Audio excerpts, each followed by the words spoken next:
Employment opportunities are not only being made available to able-bodied individuals. At the Christ the King Parish, persons with disabilities were the priorities in a job and livelihood fair spearheaded by its parish priest Nonet Legaspi. George Bandola has the details. Despite their difficulties to walk, to speak, and to hear, hundreds of persons with disabilities flood to the job fair solely intended for PWDs. The inadequate number of opportunities for this sector prompts Father Nonet Legaspi to lead and organize a job, trade, and livelihood and scholarship fair for them. Ito ay para bigyan ng oportunidad ang mga bata, mga bagong graduates natin ng mga paaralan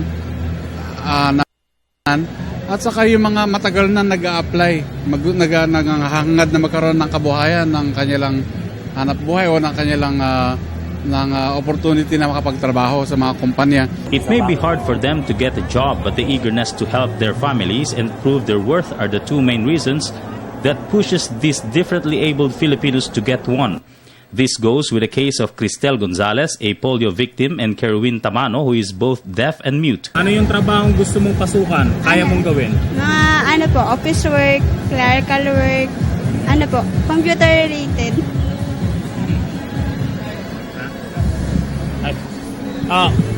Tingin mo, competent ka naman? Confident. Saan mo natutunan yung mga office work na yan? May experience po ako last October po.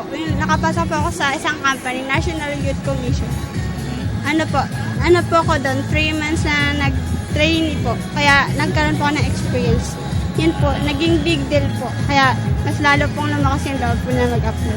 So sana ma-hire ka ngayon, Cristel, no? Oo nga po para makatulong sa magulang. Ano ang kaya mong gawin? For the company, nag-apply po siya, itatry lang niya na makapasa sa interview. Okay. Lahat daw ng debt nandito, kaya ano daw yung expertise mo? Sa encoding daw po. Meanwhile, the employers say they are willing to accept employees with disabilities provided they passed basic qualifications. Experience and educational attainment are not needed. Kung saan po sila fit, encoder or office staff or document, yung mga tulad po ng mga pilay, may problema po sa paa, pwede po sila sa warehouse staff, mga ganun po. So, ang personal pride, hindi namimili ng ano? Hindi po.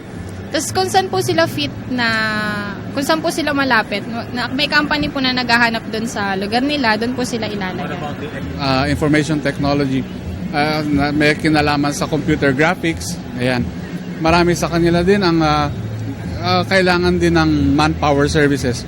So, kahit na halimbawa hindi sila nakatapos ng kolehiyo, sabihin natin high school lang ang kanilang natapos, meron mga companies naghahanap ng maintenance, for example, crew para sa kusina, crew para sa kanilang mga businesses.